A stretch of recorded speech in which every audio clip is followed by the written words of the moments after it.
বাংলাদেশের যত ইলিম আছে সব বই খাতা কম্পিউটার সফটওয়্যার সব কারে উঠবো। যদি কারে উঠে সব, তো ডাক্তারি ইঞ্জিনিয়ারিং সকল ইউনিভার্সিটির সকল শিক্ষা কারিকুলাম এগুলো সব অথর্ব বিকলাঙ্গে পরিণত হবে।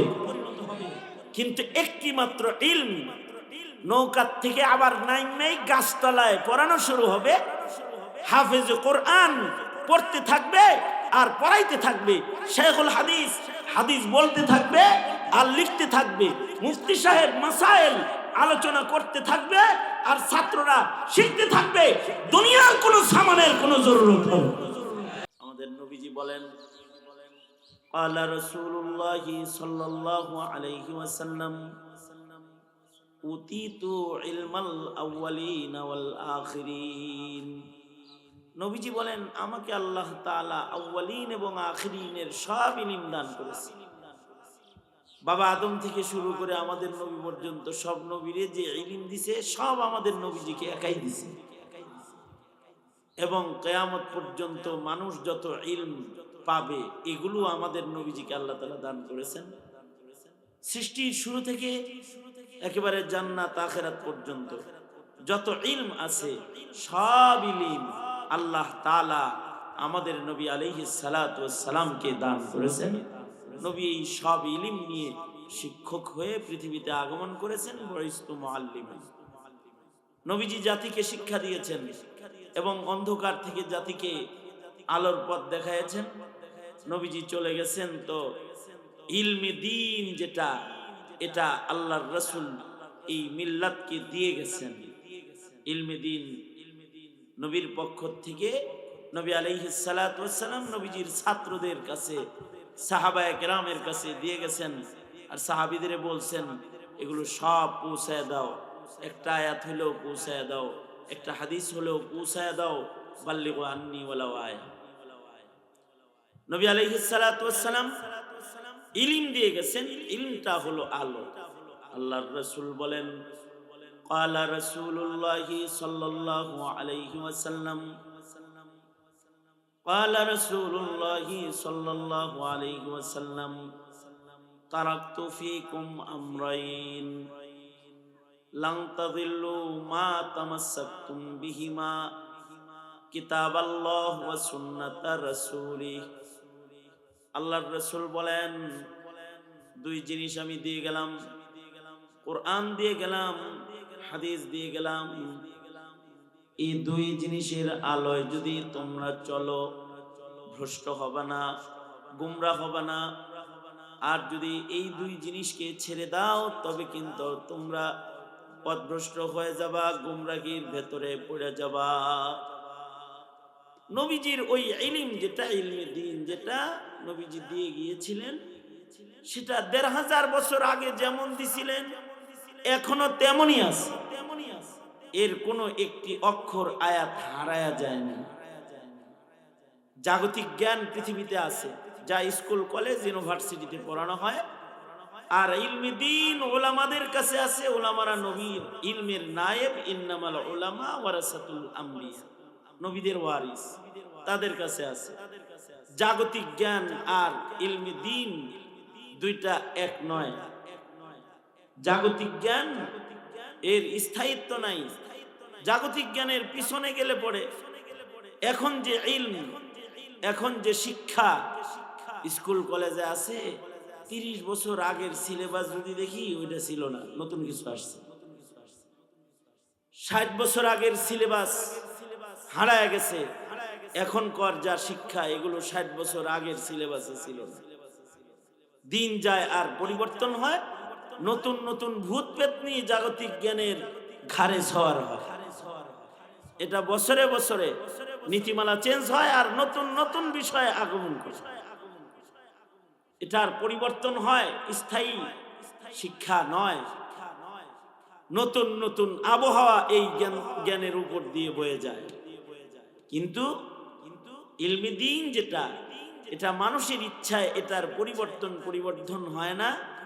আল্লাহ তাআলা এটাকে যেমনি দিয়েছেন ১৫০০ বছর আগে তেমনই ছিল, এখনো তেমনই আছে, কিয়ামত পর্যন্ত তেমনই থাকবে। ইলমে দ্বীন আর স্কুল কলেজের শিক্ষার ভেতরে আরেকটা ব্যবধান, ইলমে দ্বীনের উপরে ঈমান রাখতে হয়, বিশ্বাস রাখতে হয়। প্রতিটি মুসলমানের ইলমের উপরে ঈমান রাখা, বিশ্বাস রাখা ফরজ।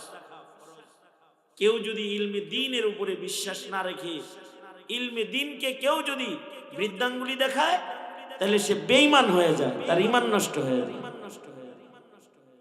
পক্ষান্তরে জাগতিক জ্ঞান, এটা যদি কেউ কয় আমি এটা বিশ্বাস করি, তাতে তার দুনিয়ার সুযোগ সুবিধা কমতে পারে, কিন্তু তার আখেরাত কমবে না, অথবা তার ঈমান নষ্ট হবে না। যেমন আমাদের ময় মুরব্বীদের ভেতরে কিছু মানুষ আছে, এরা ঔষধ খায় না, মানে ট্যাবলেট, অ্যান্টিবায়োটিক, ক্যাপসুল, এটি তারা খায় না, এটার উপরে তাদের বিশ্বাস নেই। গাছের পাতা খাইব সিচ্চা, হর্তকি, আমলকি, বহেরা, এগুলা খাইব, ভিটামিন সি খাইব খুঁজা, অথবা বাসকের পাতা আর আরেকটা কি জানি তুলসী পাতা খাইব ঠান্ডা লাগলে, কিন্তু ট্যাবলেট খাইতেছে না। আছে কিছু। যদি আপনি বলেন চাচা মিয়া ট্যাবলেট খান না কেন, আমি বিশ্বাস করি না। ট্যাবলেট খাও না, বিষ খাও, খাও গা, এই কথা বলবো। দেখো কোন ট্যাবলেট সাইড এফেক্ট ছাড়া আছে? এটা খাইবে একটা ভালো হইব, তিনটা হইব। এই ক্ষতির কাম আমি করতে রাজি না। ওষুধ দিছে আল্লাহ, ভালো করবো আল্লাহ। ওষুধ খাওয়া সুন্নাত, আল্লাহর দেওয়া ওষুধ যা আছে ন্যাচারাল, ওইটা আমি খাই। তার মানে জাগতিক চিকিৎসা বিজ্ঞানের উপরে এই চাচা মিয়ার কোনো ঈমান নাই, বিশ্বাস নেই, খায় না। এই জন্য এই চাচার ঈমান নষ্ট হয় নাই। এটা যে বিশ্বাস করে না, এটা যে খায় না, এটা যে পাত্তা দেয় না, এটা যে কিনে না, এই জন্য ঈমান নষ্ট হয় নাই। আমাদের ময় মুরব্বীর ভেতরে এমন একজন মুরব্বীও ছিল, যিনি বিল্ডিং এ যায় শয় না।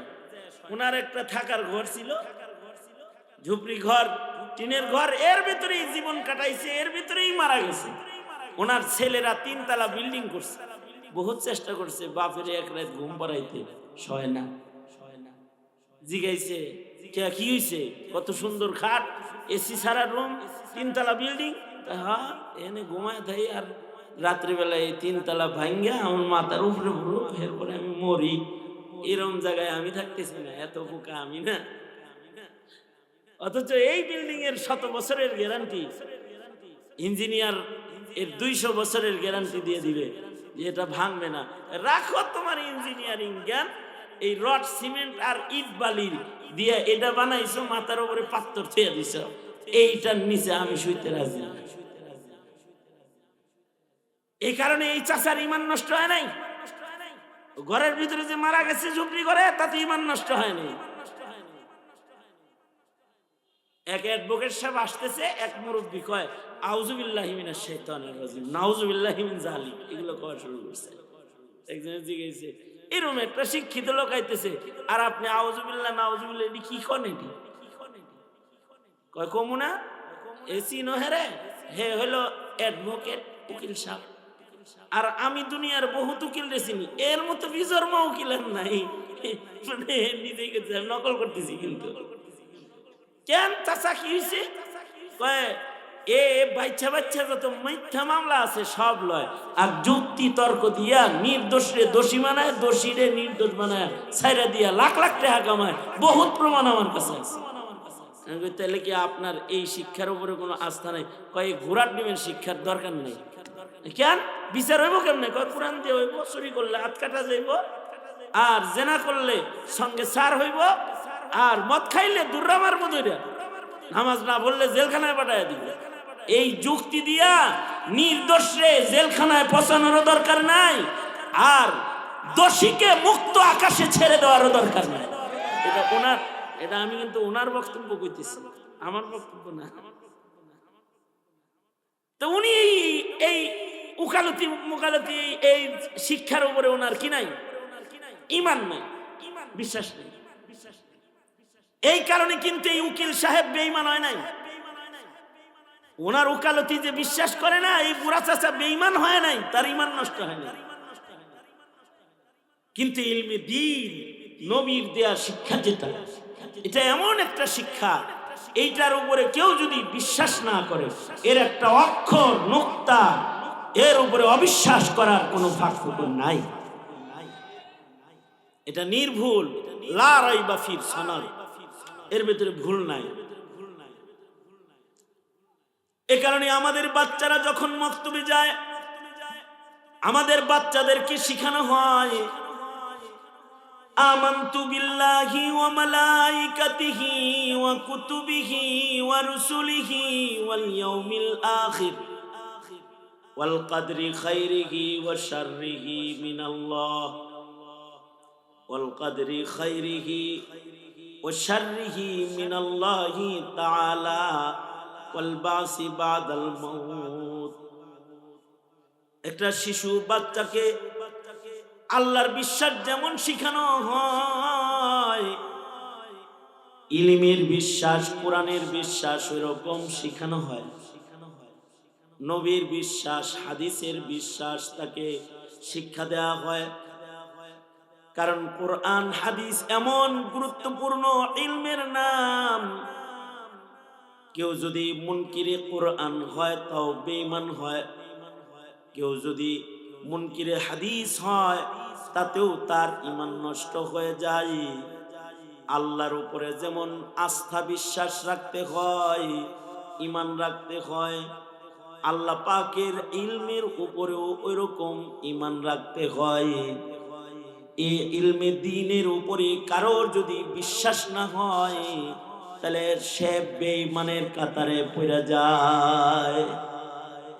জাগতিক শিক্ষার ইলমে দ্বীন দুটি এক, এর উপরে বিশ্বাস রাখতে হয়, এর ভিতরে কোনো ভুল নাই।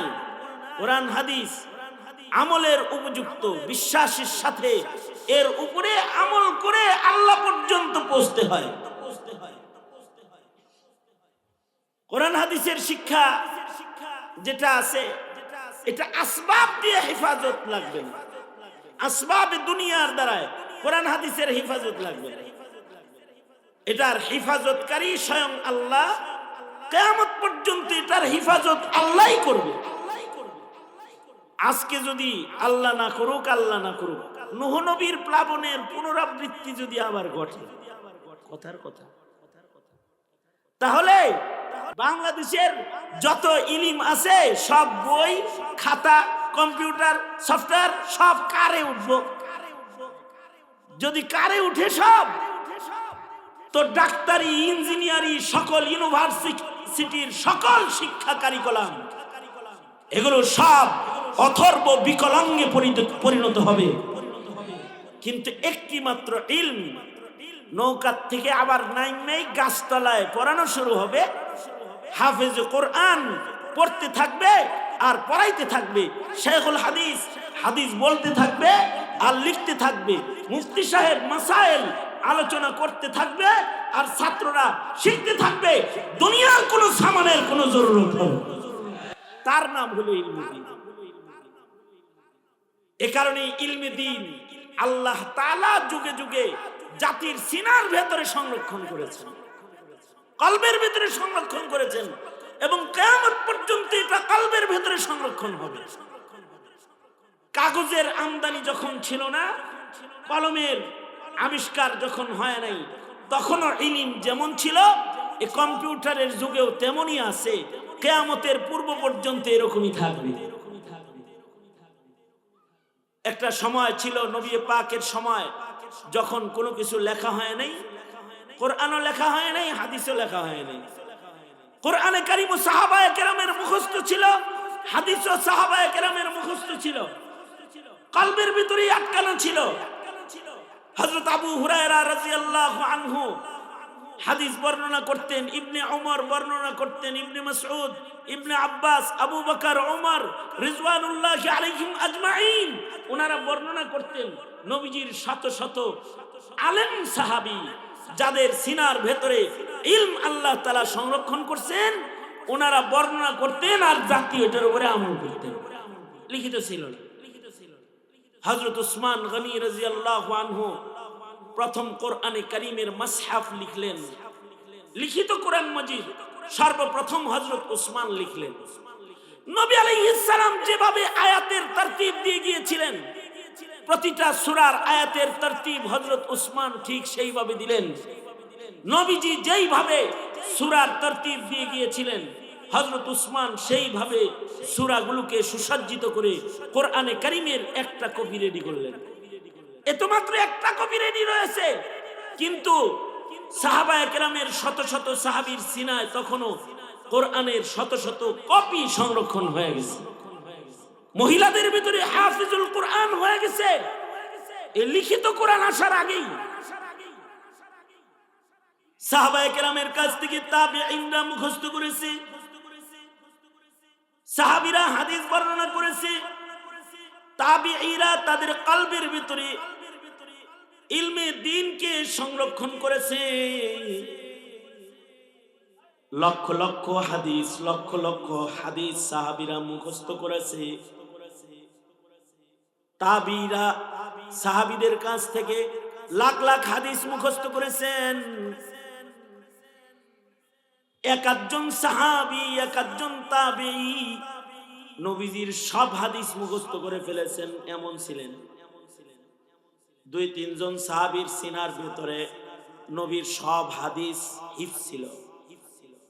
তাবেঈনদের দুই চার জনের কলবের ভিতরে নবীর রেখে যাওয়া সকল হাদিস সংরক্ষিত ছিল। এর ভিতরে এক একজন তাবেঈর কাছে নবীর প্রায় সিংহভাগ হাদিস ছিল। যেমন আবু যুরআ রাজি রাহমাতুল্লাহি আলাইহি, যিনি ইমাম বুখারীর দাদা উস্তাদ, ওনার কাছে 6 লক্ষ হাদিস মুখস্থ ছিল। নবীজির টোটাল হাদিসের সংখ্যা 7 লাখ, একজনের কলবের ভিতরেই ছিল পুরা 6 লাখ। আবু যুরআ রাজি রাহমাতুল্লাহি আলাইহির এক ছাত্র নিজের উস্তাদের ইলমের বর্ণনা দিতে গিয়ে নিজের বিবিকে বলে, বিবি, আমার উস্তাদের যদি 1 লাখ হাদিস মুখস্থ না থাকে তাহলে তুমি 3 তালাক। পরে শেষে চিন্তায় পড়ে গেছে, হায় হায় বিবি রে, উস্তাদের ইলম দিয়া তালাক দিলাম, যদি উস্তাদ হাদিস বর্ণনা করতে না পারে তাহলে আমার বিবি তালাক হয়ে যাবে। সকাল বেলায় উস্তাদের কাছে যায় বলে, উস্তাদ জি, বললো গে ঝগড়া করে বিবিরে বলছি আপনার যদি 1 লাখ হাদিস সনদ সহ মুখস্থ না থাকে তাহলে বউ তালাক। এখন আমার বিবি কি তালাক হইছে নাকি নাকি আপনার 1 লাখ মুখস্থ আছে? আবু যুরআ রাজি বলে, আলহামদুলিল্লাহ, যাও সুখে শান্তিতে বসবাস করো, যাও তোমাদের সূরা ইখলাস যেমন মুখস্থ আছে আমি আবু যুরআর 1 লক্ষ হাদিস সনদ সহ ওই রকম মুখস্থ আছে। তার মানে আরো 6 লক্ষ হাদিস ওনার সিনায় হিফজ ছিল, যেটা কাগজের পাতায় না, হৃদয়ের খাতায়, কলবের খাতায়। দুনিয়ার জ্ঞান কম্পিউটারের সফটওয়্যারে, গুগলের ভিতরে সংরক্ষণ হয়, কিন্তু ইলমি জ্ঞান যেটা, এটা মানব কলবের ভিতরে সংরক্ষণ হয়। এটা কিয়ামত পর্যন্ত এরকম কলবের ভেতরেই সংরক্ষণ আল্লাহ তাআলা করতে থাকবেন। নবীজিও যখন কোরআন মুখস্থ করার জন্য চেষ্টা করতেছিলেন, তখন আল্লাহ তাআলা তার দোস্তকে বলেন, আপনার এত চেষ্টা করা লাগবে না, লা তুহাররিক বিহি লিসানাকা লিতাআজালা বি, ঘন ঘন মুখ আপনার নাড়াইতে হবে না। এ ইলম আমার সিফাত, আমি এটাকে হেফাজত করব, আপনার কলবে আমি জমায়া দিব। আল্লাহু আকবার বলেন, আমি জমায়া দিব। আল্লাহ তাআলা তার বন্ধুর সিনায় যেমন কোরআন জমাইছেন, কিয়ামত পর্যন্ত আল্লাহর এই ইলমকে আল্লাহ তাআলা কলবের ভিতরে ভিতরে জমাইবেন এবং হেফাজত করতে থাকবেন। আমাদের উলামা মাশায়েখিনদের সিনার ভেতরে শুধুই মাত্র কোরআন অথবা হাদিসের আলফাজ সংরক্ষিত না, উসুলুল ফিকহ সংরক্ষিত, উসুলুল হাদিস সংরক্ষিত, উসুলুল কোরআনে কারীমের তাফসীর করার জন্য যা যা উসুল দরকার তা সংরক্ষিত। তাফসীরুল কোরআন কলবের ভিতরে সংরক্ষিত, মাসাইল সংরক্ষিত, সবকিছু কলবের ভিতরে সংরক্ষিত থাকবে কিয়ামত পর্যন্ত। এ কারণে উস্তাদ যেখানে বসে থাকে চতুর্দিকে ছাত্ররা কাগজ কলম নিয়ে বসে থাকে। সিনাত থেকে, উস্তাদের সিনাত থেকে ইলম ছাত্ররা কাগজ কলম হাতে নিয়ে লিখতে থাকে আর তারা তাদের কলবের ভিতরে ঢুকাইতে থাকে। এই ধারাবাহিকতা সেই আদিকাল থেকে শুরু হয়েছে, কিয়ামত পর্যন্ত এটা থাকবে। আমাদের এই ভারতবর্ষের উলামাদের ভেতরে এমন আলেম গেছেন যেমন আনোয়ার শাহ কাশ্মীরি রহমাতুল্লাহ আলাইহি। উনি এরকম একজন আলেম দ্বীন ছিলেন যার কলব, যার সিনার ভেতরে কত পরিমাণ ইলম সংরক্ষিত ছিল যে গোটা দারুল উলুম দেওবন্দের লাইব্রেরি পুরাটাই ওনার মুখস্থ ছিল। উনি বলতেন যে এই লাইব্রেরির কোনো বই যদি উলুতে খায় অথবা ইঁদুরে কেটে ফেলে আমাকে বলো, আমি হাসিয়া বাইনা সহ আবার লিখে দিব। সব মুখস্থ ছিল, কলবের ভিতরে সংরক্ষিত। আমাদের আকাবির বুজুর্গ হযরতগণ শুধুই মাত্র হাদিসের আলফাজ সংরক্ষণ করেছে তা না, উসুলুল ফিকহ জেলখানার ভিতরে বৈশা কিতাব সারা বলেছে, ওনাদের মুখের কথাই পরবর্তীতে কিতাব হয়েছে। ইমাম সারাকসি রহমতুল্লাহ আলাইহি, জালিম সরকার ওনাকে জেলখানায় পাঠায়া দিল। 11 বছর লাগাতার জেলখানায় ছিলেন। তলবি ইলমরা, ছাত্ররা সরকারের কাছে দরখাস্ত দিল যে আমরা আমাদের উস্তাদের কাছে জেলখানার ভেতরেই পড়তে চাই।